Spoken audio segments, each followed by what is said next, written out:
However, he was currently in a precarious situation. There was no way he could keep Henry alive on his own. "I'll avenge you, Henry." Wearing a grim expression, James clenched his fists. "I'll never forgive the person behind this.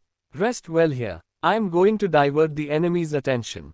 You must hold on. Reinforcements will arrive at daybreak. When the time comes, I'll bring you back to Kensington." James lifted Henry and walked toward the deepest parts of the cave.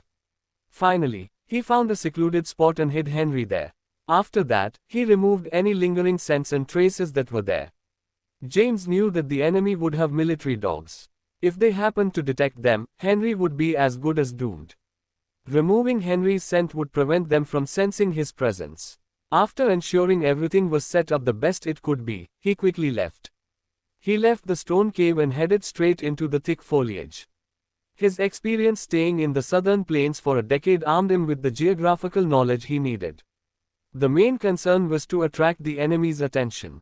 Otherwise, Henry would be in mortal danger if he were found. The light from the torchlights pierced the dense foliage. James concealed himself while pressing forward. After walking a couple of miles, he emerged from the foliage and promptly eliminated a squad, seizing a gun, some bullets, and a military bag. Squad 5 from Xanadu was ambushed. All members were killed. In Central Command at the top of Mt. Thunder. Ads by Pub Future. After receiving the intelligence report, the Commander-in-Chief of the 28 Nation Alliance gave the order, "Locate the area. All members, head immediately toward the area where Squad 5 from Xanadu was ambushed. Conduct a blanket search. Don't let even a mosquito pass through you."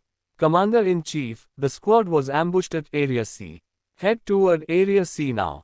Cordon off the area. After receiving orders, the army swiftly made its way toward Area C. Meanwhile, James used his plundered equipment from the squad he ambushed to plant a few landmines and pressed forward. Soon, he could see light in the distance. Helicopters were circling with their sweeping spotlights, scanning the areas below them. James lay on the ground in the bushes and kept very still. After the helicopters had finally left, he got up and hurriedly left the area. Not long after, he saw a few squads coming his way. He climbed onto a tree and hid in the dense foliage. Then, he readied a grenade. The squad below approached slowly while scanning their surroundings. Boom! There was an explosion, and one of the squads was eliminated instantly. James leaped toward another tree. As he moved through the branches, he opened fire at the other squad below and killed them in an instant. After finishing them off, he went back into hiding. Reporting. Squad 34, 89, and 150 from Geosenge were ambushed. The coordinates are Zone 45, Area C. Central Command at Mt. Thunder received the intelligence report. The Commander-in-Chief gave more orders. Everyone nearby head toward the area. Surround the whole area. You'll be court-martialed if the Black Dragon escapes. Hearing the orders, the squads nearby immediately made haste toward the specified location. James struck again and his actions attracted a brigade this time. There were at least 10 helicopters in the area searching for him. James knew he had to break through the enemy ranks and leave immediately. If the brigade arrived and surrounded the area, his escape routes would have been blocked off. He hid amidst the leaf cover and waited for the helicopters to leave. Like an agile monkey, he leaped a distance of 5 to 6 meters and landed on another tree. He moved with determination. Soon, he was out of the encirclement. He hid beneath a big rock by the cliff. A few helicopters took turns scanning the area with their spotlight from afar. James lay there motionless. He was contemplating. How could he break out of the encirclement? He believed it was near impossible. There were barely any hiding spots he could use for a prolonged period. He had no choice but to constantly change locations and led his pursuers on a wild goose chase. Only certain death awaited him if he ended up getting surrounded. James hid beneath a rock by the cliff. His entire body was hidden in the cracks of the rock, and only his head was left exposed. He used various kinds of plants to quickly fashion a makeshift covering for his head. Even if someone passed by him, it was unlikely that they would notice him as long as he remained silent. Below the cliff, a brigade was searching for him with torchlights. After his position had been blasted over the radio, more and more of his enemies gathered around the area. There were at least 3,000 of them below. Seeing the light below, James made a small smirk. He quietly got up. Then, he placed the explosives he had just crafted between the cracks of a rock that was on the verge of falling. He perched atop a rock and quickly readied his sniper rifle. Bang! One of the men below was shot dead and crumpled to the ground. Enemy alert. Realizing that they were compromised, the men panicked. 12 o'clock. On that cliff. Reporting to headquarters. We have found the Black Dragon. Request for backup. Line 182, Area C. Ads by Pub Future. As James emerged from hiding, countless torchlights illuminated the night sky. They were all pointed at the cliff before them. After opening fire, James grabbed the gun and leaped several meters in the air. In the blink of an eye, he was at the top of the cliff. Rat-tat-tat. The machine gun on the helicopters sprayed the area around the cliff. Their bullets never found their target as James was already gone. After he left, a few thousand men began to climb the mountain. However, James had planted explosives on the cliff beforehand. The men climbing the mountain unwittingly set them off. Boom! The sound of a loud blast rang through the air. The cliff came crashing down. Many below were crushed, and their bodies were mangled beyond recognition. Retreat! Retreat! There's a bomb. The brigade quickly retreated. At Central Command at Mt. Thunder, the commander-in-chief in his black overcoat cursed, "Useless. All these idiots are useless. There are 100,000 of them and they can't even capture a single guy after taking so long. Relay my orders. Send in the bombers and flatten the entire place." "We shouldn't, sir," a general hurriedly explained. "This isn't a game. The Black Dragon army will be alerted if we send in the bombers. Once they mobilize, this could spark a war. Our nations aren't capable of withstanding the wrath of the Black Dragon army." "He's right. We cannot do this. Commander-in-Chief, we have placed our sentinels in every area. We're slowly closing in on the Black Dragon. Before daybreak, he will be trapped in the encirclement. There's no place left for him to run." The generals from different countries tried their best to dissuade the commander. The commander-in-chief was called Ferdinand MacDonald. He was a general of Yanville. A year ago, his brother was killed by the Black Dragon at Mt. Thunder Pass. He'd sworn to get vengeance for his brother since that day. Now that the opportunity had arisen, he was not going to allow the Black Dragon to escape so easily. It's nighttime now. That's why the Black Dragon's able to stay hidden. Once the sun rises, he'll have nowhere no hide. His hours are numbered. Only upon hearing this did Ferdinand manage to rein himself back. James had planned to make his escape once he killed a few more of his enemies. He had been on the run constantly in the mountain. Gradually, he noticed more and more people gathering around the area. There were also sentinels guarding every critical spot. He felt like he saw them every other step he took. He was slowly getting trapped in the encirclement. Once surrounded, the enemy would work swiftly to close in on him. He was in dire straits. James hid in a big tree. He grimly scanned his surroundings. He never once lost his cool. Instead, he constantly assessed the situation and kept thinking of ways to break through the encirclement. As long as he could break through it, he could buy time until daybreak. Once the sun has risen and the Black Dragon army mobilizes, this mountain would turn into a graveyard for his enemies. After serious contemplation, he took a deep breath. He could no longer conceal himself. He had no other choice than to take a head-on approach. After coming to that decision, he kept himself hidden while he waited for the perfect opportunity to strike. Soon, a squad appeared. Another squad trailed close behind them, with many more drawing in from the distance. He had to end this quickly. With a leap, he descended upon them. Rat-tat-tat. The squad opened fire even before he had landed. However, they were instantly taken out. James rushed forward and began plundering their supplies: guns, bullets, grenades, and toolkits. "Over there, quick, it's the Black Dragon." Everyone opened fire. More people began to draw closer to the sound of the commotion. Then, the helicopters arrived. The machine guns were fired with reckless abandon around the area in an effort to take James down. After seizing the supplies, James nimbly dodged the bullets. He leaped high up the air onto a tree and hopped through the dense brush. He then concealed himself atop a 30-meter high tree. Combat aircrafts hovered menacingly in the sky. James narrowed his eyes at the sight. Ads by Pub Future. He didn't have a chance to break through the encirclement as long as they were around. A combat aircraft was headed towards him and was only about 30 meters away. James took a grenade out and threw it forcefully into the air. At the same time, he jumped onto another tree and opened fire at the sky. Bang! The grenade exploded. The combat aircraft had been hit and instantly lit up in flames.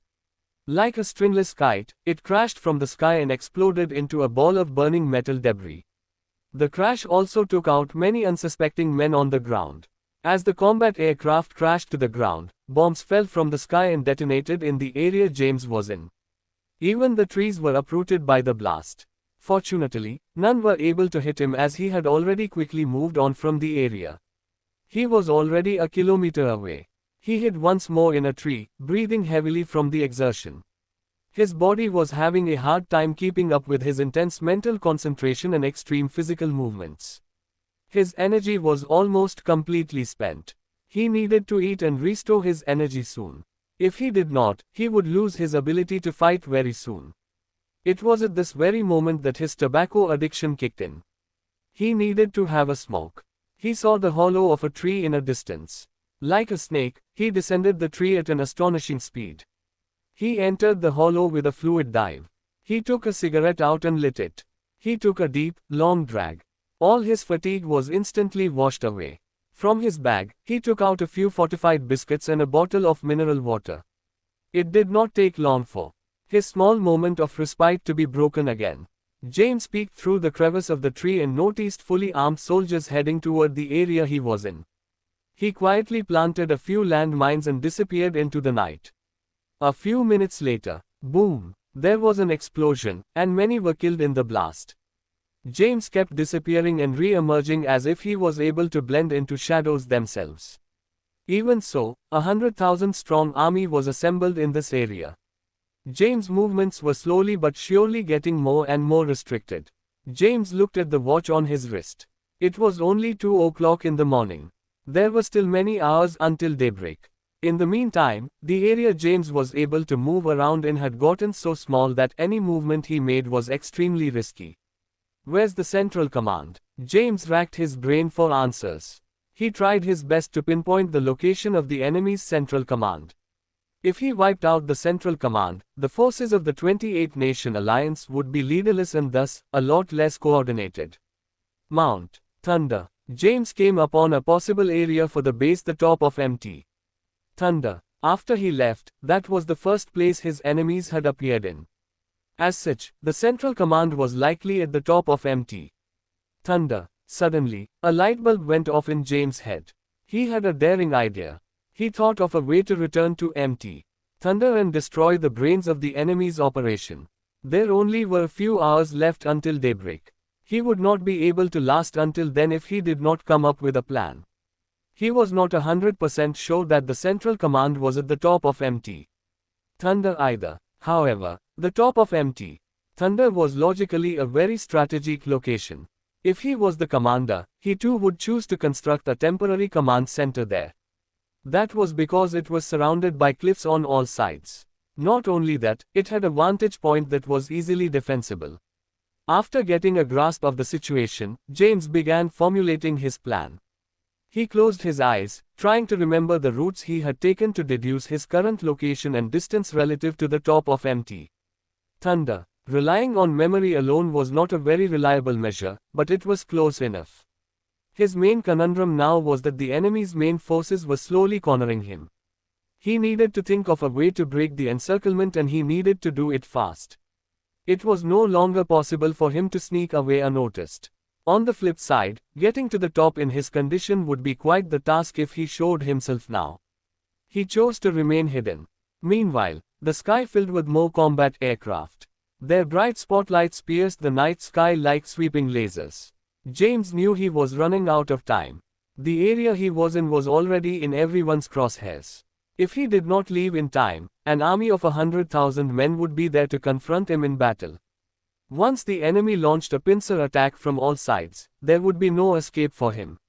The moment the spotlight disappeared, he swiftly leaped down the tree. Just as he landed, the spotlight once again returned to light up the trees.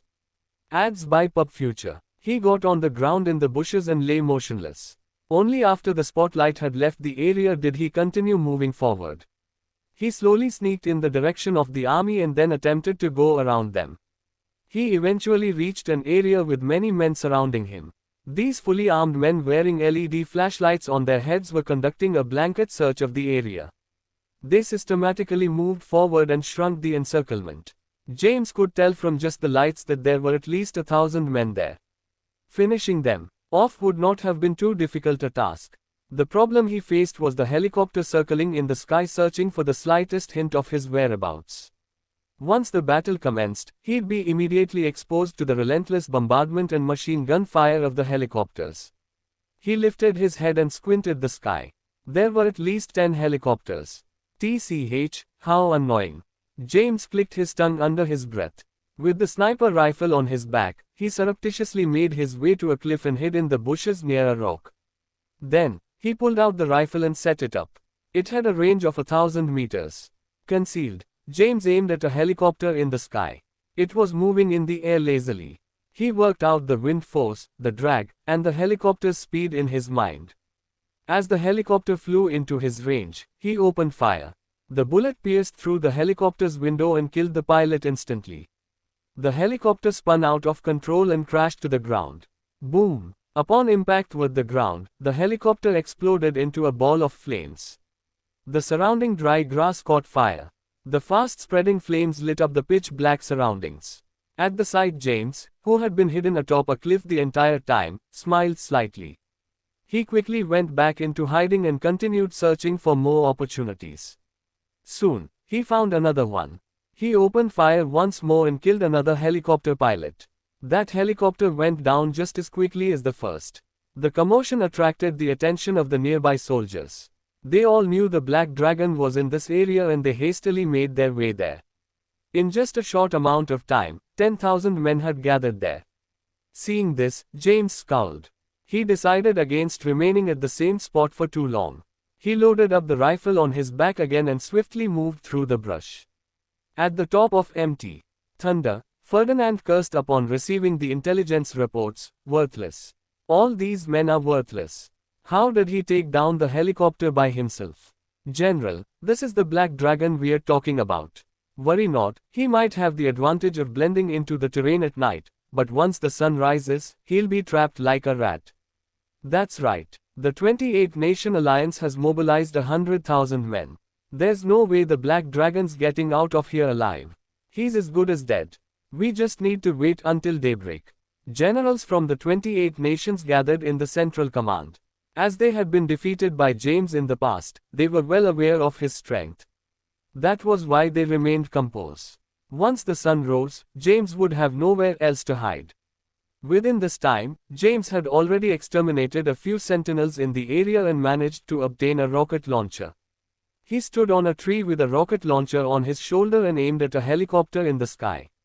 Boom! He fired the rocket launcher. It was a direct hit. Another helicopter crashed to the ground. James was constantly on the lookout for windows of opportunities to strike his enemy down. In just an hour, he had taken down 30 helicopters. At the moment, there was only a handful of them left. Without the spotlight threatening to expose his location, James found it easier to move around. He was able to rush through the encampments and slowly made his way toward Mt. Thunder. At 5 o'clock in the morning, James reached the top of the mountain. The Central Command was guarded by only a few hundred men. The main force was in the mountains looking for James. James pulled out a machine gun with a silencer and opened fire. The men dropped like flies.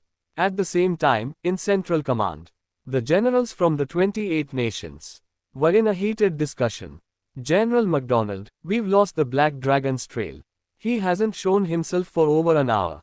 Where is he hiding? The room was abuzz with discussion about the Black Dragon's whereabouts. There's no way he has left the Mt. Thunder Pass. He should still be hidden in this area. We should stay on our guard and wait until daybreak. All of a sudden, there was a blackout in the Central Command. What's going on? Ads by Pub Future. Ferdinand ordered, quick, go have a look. At that moment, the door was pushed open. A man in a camouflage uniform walked in. His face was colored with dye, and he held a machine gun in his hands. "Sorry to keep you waiting, good sirs." His voice was cold and callous. "Be Black Dragon." The pitch-black room was filled with the sound of surprise exclamations and chairs being knocked over. The Black Dragon was here in the Central Command at the top of Mt. Thunder. Wasn't he surrounded? How did he break through it and make his way here? James reached for the back of his waist and grabbed a handful of silver needles. Then, he threw them with great force. Everyone in the room was incapacitated. They collapsed to the floor and lay motionless. After subduing them, James walked out and switched on the generator. Light immediately filled the room. He walked back in. Around 20 men lay in the room. They all wore horrified expressions. They wanted to move, yet, their bodies refused to cooperate. James walked in, grabbed a chair, and sat on it. Then he lit the cigar on the table and smoked it while fixing his gaze on the generals. "Oh, wow." James chuckled at the sight of all these familiar faces. "How bold of you. I guess I was being too lenient back then." He let out a loud, hearty laugh. The generals' faces went pale.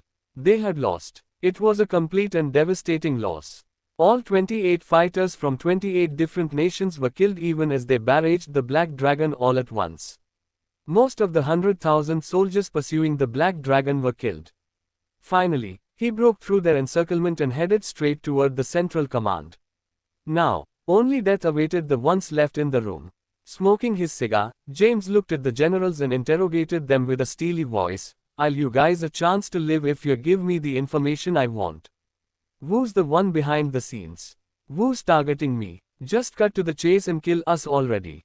Ferdinand replied defiantly. James looked at him. "Ferdinand, it was your brother's fault for ambushing the Black Dragon army and causing the death of many of my comrades in arms.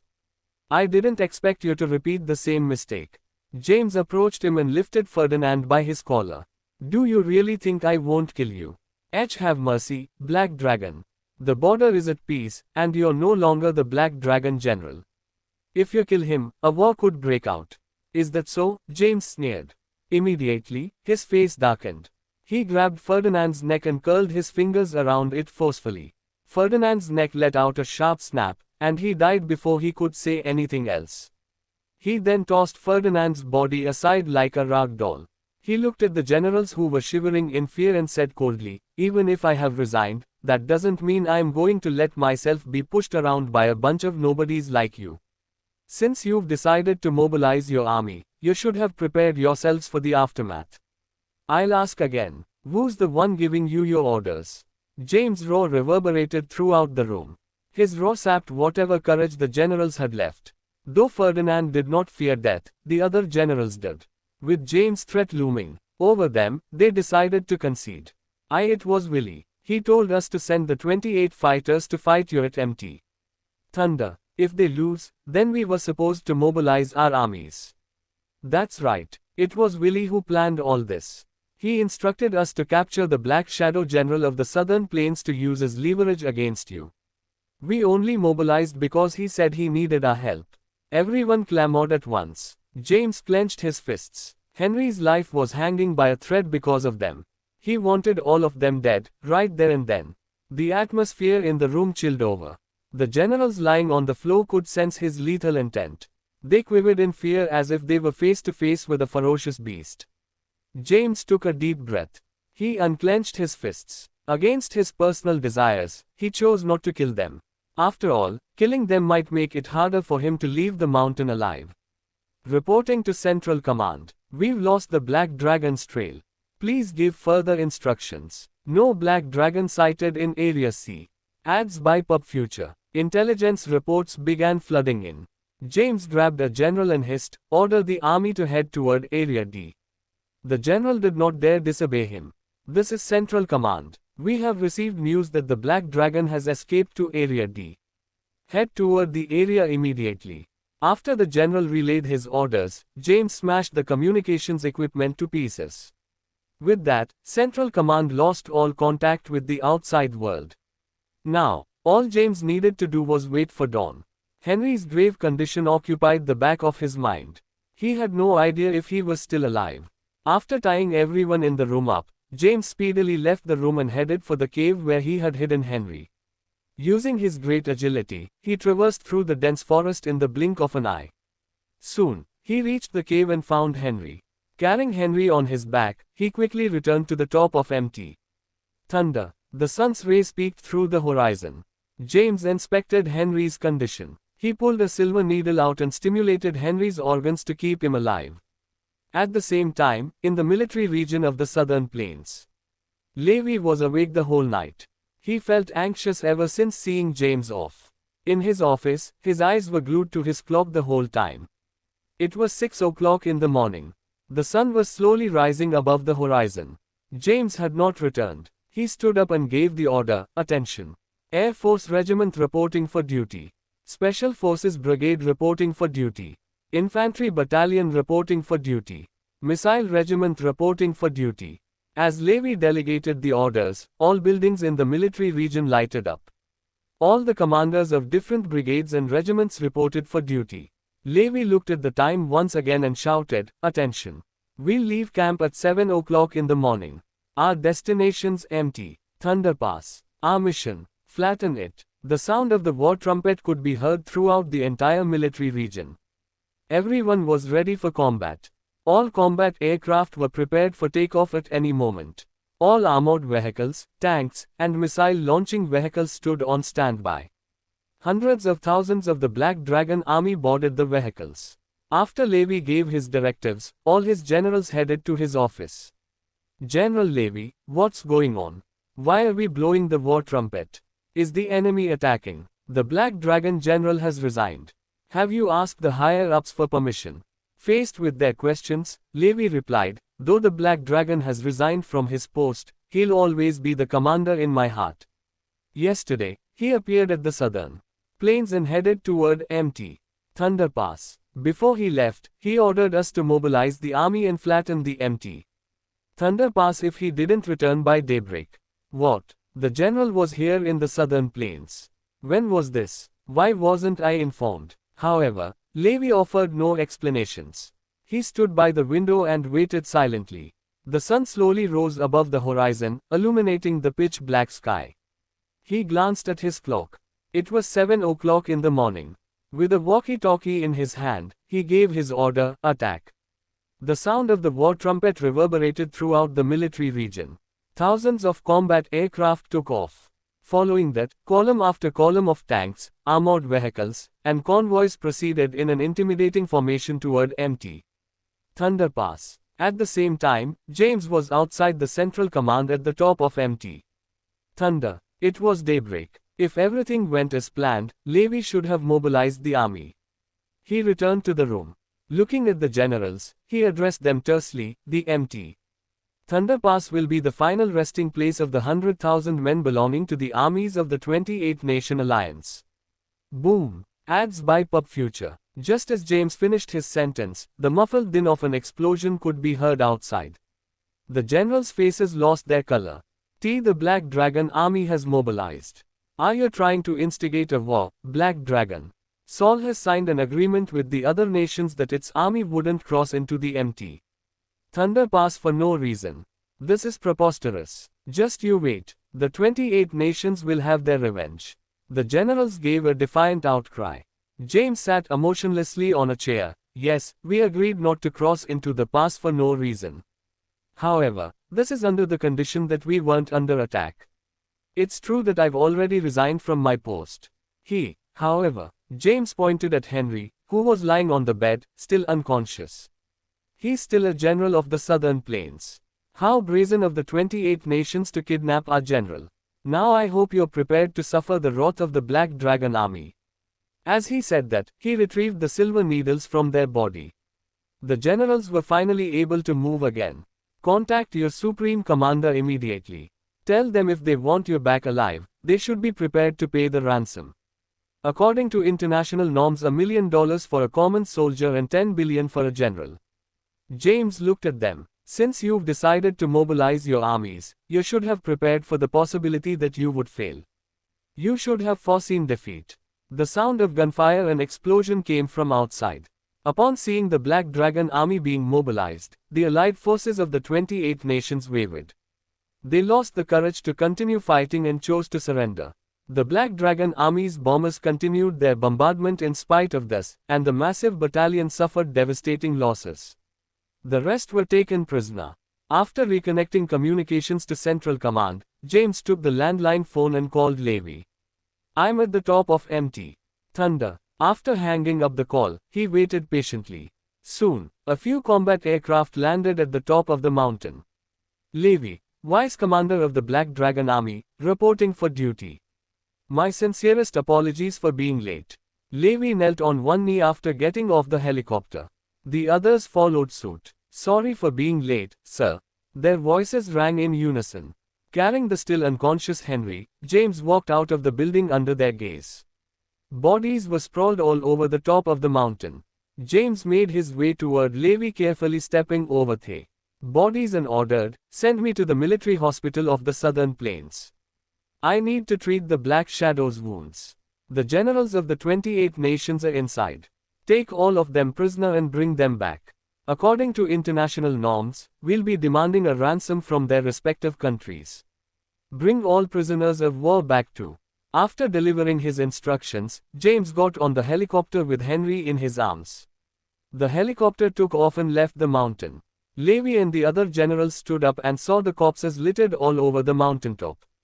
He drew a heavy breath. How intense must the battle have been to have caused so much death and agony? At the military hospital of the Southern Plains, Henry was immediately wheeled into the operation room. James personally conducted a comprehensive examination on him. His bones throughout his body were shattered. In addition to that, the tendons on his arms and legs were barely hanging on. He also suffered a heavy blow to his head and had a severe case of cerebral concussion as well as serious cranial nerve damage. To make things worse, there was also a gunshot wound. He was only alive because of James' silver needle. Otherwise, he'd have been long dead. His current prognosis was extremely grim. Even if James was a genius doctor, patching up his wounds would be no simple task. At least that was all he had to deal with now. Now that James was in a safe environment, he would be fully able to concentrate on treating Henry. As long as he was still breathing, it was still possible to save his life. Prep for surgery. James began the operation by addressing Henry's shattered bones. As Henry's injuries were grave, the operation took a long time. The operation lasted more than 20 hours. It began in the morning and was only completed by nighttime the next day. Although the operation was complete, Henry was not out of the woods just yet. James would have to stay by Henry's side to provide acupuncture treatment, inspect his body condition, and prescribe medicine for him for the next 10 days. He walked out of the operation room. Since the incident at Mt. Thunder Pass up to this point, he had been awake for 2 days so far. Ads by Pub Future. Having to be constantly on high alert and in combat mode on Mt. Thunder, James was running on fumes. After completing the operation, he was exhausted. Many generals of the Southern Plains gathered outside the operation room. "General." Upon seeing James, they saluted him. James lightly waved and said weakly, "These are extraordinary times. Save the formalities for later." Levi said, "We've taken the enemy generals prisoner and brought them back here. Their respective nations are now applying pressure to Saul, demanding that we release them." "Release them?" James narrowed his eyebrows and scowled. "Not a chance in hell. In accordance with past agreements, demand them to pay the ransom. By the way, increase the ransom tenfold." News of the Battle of Mt. Thunder Pass has spread throughout the world, and the international community is currently in a heated discussion. Will the enemy even agree to pay 10 times the ransom? Just do as I say. James sat on a chair in the corridor outside the operation room. He reflexively reached for his cigarettes but found nothing. Levi promptly handed James a cigarette and lit it. He asked, "By the way, how's the Black Shadow General?" James leaned on the chair and took a deep breath. "He won't die as long as I'm here. By the way, with all that commotion at Mt. Thunder Pass, did you not receive any word from the higher-ups?" Levi shook his head. "Nope." "Huh." James nodded and said, "That's good then. Just do as I say and demand 10 times the usual amount of ransom." Hand the original sum over to the National Treasury and transfer the rest to my bank account. I'm tired now. I'm going to rest for a bit. Watch Henry's condition closely. Wake me up if anything happens. Levi nodded, understood. James stood up and headed toward the military hospital's lounge. He stopped after walking a few steps and looked back. Buy me a new phone too and get me a new SIM card while you're at it. He turned to leave after he said that. He was dead tired. All he wanted now was rest. As Henry was still in an unstable condition, the next 10 days would be critical. James would have to perform acupuncture treatment on Henry regularly to keep him alive. Then, he'd have to prescribe medicine and use them to accelerate the repair of his shattered bones and restore the normal functions of his organs. News of the Battle of Mt. Thunder Pass in the southern plains had spread throughout the world. The internet was full of posts about the battle. The Black Dragon fought the 28 fighters of the 28-nation alliance at Mt. Thunder Pass in the southern plains. The 28 fighters met their doom at Mt. Thunder Pass. The 28-nation alliance mobilized a 100,000-strong army and pursued the Black Dragon at Mt. Thunder Pass. They fought for a whole night. Breaking through the encirclement of the 100,000-strong army, the Black Dragon made his way into the enemy's central command and took all the enemy's generals prisoner. The Black Dragon of the southern plains is the sole guardian of Sol. Though the Black Dragon's no longer a general, he'll always be the god of war of Sol and the hero in my heart. Posts covering the battle emerged in an endless stream. Meanwhile, at the Callahans, Thea remained home for the past 2 days. She was very concerned about all things regarding the Black Dragon. She had been to military forums but found nothing but rumors. No one had real-life footage of the battle. As such, she began to doubt that the battle had taken place. Why would he return to the southern plains? David. Thea turned to look at David. David, who was sitting on the sofa spacing out, jumped up in surprise. His body was tense, and his forehead gleamed with sweat. Thea had wanted to ask him about the rumors on the internet. Seeing his weird reaction, she frowned and asked, "What's wrong with you? You've not been yourself these past 2 days." It's nothing." David hurriedly sat back down. He was not able to muster the courage to speak even after 2 days had passed. He was reluctant to tell Thea the fact that he had transferred 500 million from her bank account, or about how he also borrowed 800 million worth in loans from loan sharks. No one had come knocking on the door for the past 2 days. He thought he had gotten away with it. Thea didn't suspect a thing at all. She stood and sat beside David. She then asked him, "Rumors about the Black Dragon are going viral on the internet. They said that he went to the southern plains and fought 28 professional fighters skilled in martial arts. Mount Thunder Pass was apparently littered with bodies. Are the rumors true?" I don't know anything about this." David replied inattentively. "Fine then." His disinterested attitude stopped Thea from asking more. She stood up and left the house. Outside, she attempted to dial the number of the mysterious Mr. Caden, aka the Black Dragon. "Sorry, the number you have called is unavailable. Ads by Pub Future." The call was not able to get through. She ruminated for a while and called Quincy. It was 8 in the morning, and Quincy had just arrived at her office. She answered Thea's call. "Yes, Thea." Despite her slight irritation at the early call, Quincy answered her best friend's call in a friendly tone. "Quincy, are the rumors on the internet true? Did the Black Dragon really go to the southern plains? Did he have a fierce battle at Mt. Thunder Pass and was he under attack by a massive army?" Quincy had heard of these rumors yesterday. However, she did not have any inside information. "How would I know?" Thea continued to ask. "By the way, have you seen James over the past 2 days? I tried calling him, but his phone was off. None of my calls got through." Quincy replied, "How would I have the time to see him? That good-for-nothing should have forgotten all about me. I'm really busy at work lately. I've been working overtime until midnight every single day. When I reach home, I just collapse on the bed. I don't have time to contact him. Anyway, I'm still busy at the moment, so I'm hanging up now. I'll call you later at lunchtime." The busy Quincy ended the call almost immediately. Thea called a taxi and headed to Majestic Corporation. She wanted to see James. However, Newton told her James was not around. Meanwhile, back at the Clahans' residence, A gang of thugs had smashed through the front door. David was bleeding from the head. He collapsed on the floor and cried out in pain. A middle-aged obese man sat on the sofa. Ocean Blue, top marketing agency. Wearing a black vest and a golden necklace, he smoked his cigar. It's the third day, David. Your interest is now 600 million. Add that to the original amount, and you owe me 1.4 billion. When am I getting my money back? The middle-aged obese man had a nasty look. David groaned in pain on the floor. He begged repeatedly, Please, Maximus, have mercy on me. I don't have money. What? Maximus was enraged. He stood up and stomped on David with his foot. Why did you gamble then? What were you doing borrowing from us? David was in excruciating pain. Thea went to Majestic Corporation but did not manage to see James. Disappointed, she returned home. Before she even entered the house, she heard someone wailing in pain inside. She hurriedly made her way inside. She saw a bunch of strangers in her house. Not only that, her brother was lying on the floor with a man's foot on him. She was furious. Who are you? What do you think you are doing? Did you guys break in? Everyone's head turned in the direction of Thea's voice. Maximus looked at Thea, scanning her from head to toe. He had heard so much about Thea, the most beautiful woman in Kensington. Now that he had seen her in person, she was even more gorgeous and alluring than the rumors said.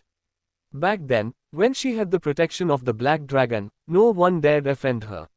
Now that the Black Dragon had met his downfall, she had lost her protector. Maximus looked at Thea and gave her a thin smile. Thea Callahan, your brother borrowed 800 million from me. The interest is 200 million per day. Today's the third day, so he now owes me 1.4 billion in total. I'll give you another day to gather the money, and I'll come and collect the next day. There'll be repercussions if you don't pay up tomorrow. Maximus and his men withdrew after leaving the threat. Meanwhile, Thea was petrified. 8 to 800 million. A total of 1.4 billion with interest. Thea was shocked, speechless. She could not believe that David had borrowed $800 million from the loan sharks. Maximus left with his men in tow. Maximus Leviticus was originally a small-time gang leader. During this period, the truly powerful and influential men of the underworld in Kensington lived in seclusion and distanced themselves from worldly affairs. After the likes of Dawson and Nine Fingers went into hiding, Maximus seized the opportunity and rose to prominence in the underworld. He was now a loan shark. His gambling dens and businesses in the entertainment districts had been going swimmingly. He was close to being the new king of the underworld. An underling of his asked, Maximus, why didn't you capture David? We could have forced the Callahans to pay up. Maximus snorted maliciously. You think it's gonna be over after they pay up? I'm not letting them off the hook that easily. What do you mean? His underling stared at him. Wearing a smug look, Maximus said, I've looked into the Callahans' background.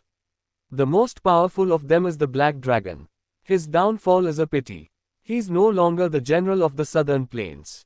I also hear that many powerful people want him dead. Saying that, he paused momentarily. Aren't rumors about the Black Dragon appearing in the Southern Plains spreading on the internet? This must have been the work of some powerful figures. There's also news that the Black Dragon has died on the battlefield at Mt. Thunder Pass in the Southern Plains. Without her backer, Thea Callahan is nothing more than a lamb going to the slaughter. She's a beautiful woman. I want her on my bed. I want the Callahans to fall. You really thought it all out, boss. Haha. Ads by Pub Future. Maximus laughed darkly. At the Callahans, David was lying on the floor. He was bleeding from the head and groaning in pain. Thea walked toward him in disbelief and anger. David, what have you done? Sob. David wept. He was devastated. At that moment, he had nothing else to live for. He stood up and rushed toward the windows. He wanted to open the window and end it all. Thea stopped him in time and reprimanded him, will dying solve your problems? Calm down for now. Just let me die. Just let me get it over with. Slap. Thea slapped him across the face. Her slap allowed David to regain some composure. David sat on the sofa and cried his eyes out. Wearing a solemn expression, Thea asked, what's going on? I'm sorry, Thea. It's all my fault. I shouldn't have. I regret it so much. David was inconsolable. I know you had money on your card. I made a plan with Alyssa to transfer 500 million to us. I went to the underground casino to try my luck, but I was too caught up with everything. I lost all the money. I even borrowed 800 million from the loan sharks. I didn't know what I was doing. My head was spinning, and I was so sure I'd win it all back. David told the whole truth. Hearing this, Tia was so enraged she almost passed out. Panting with rage, she held David as her knuckles turned white. Tia, I know you have enough money. Help me pay back my debt. I don't want to die. Plus, Alyssa's pregnant. I'll be a father soon. I don't want my child to be fatherless. David continued to cry uncontrollably. Things had snowballed rapidly and were now crashing down. He lost 500 million and borrowed an additional 800 million. The interest rate was exorbitantly high. Tia was at a loss for what to do. After sitting in stunned silence for a while, she pulled out her phone and called her parents. Mom, something bad happened. Come back, quick. She then called Alyssa, who had returned to the Myers household. Alyssa, come back right now. Soon, the whole family was gathered. After learning that David had stolen 500 million and borrowed an additional 800 million from loan sharks, Gladys was so exasperated that she started to feel woozy. Benjamin hurriedly wiped her face with a cool cloth and gently stroked her back. Gladys gradually felt her faculties return to her. The moment she was able to think properly again, she grabbed a broom and began furiously hitting David. You useless ingrate. Why did you gamble? I'm going to teach you a lesson you'll never forget. Stop hitting me, Mom. Please. Alyssa pleaded with her family. Tia has 1.5 million left on her card. Ask her to pay back the debt. I'm pregnant, and David's gonna be a father soon. I don't want my child to be fatherless. She knelt on the floor and appealed to everyone sympathetically. Tia's face darkened. They had stolen 500 million from her. Not only that, but now they also wanted her to help them repay more than $1 billion worth in loans. No way in hell.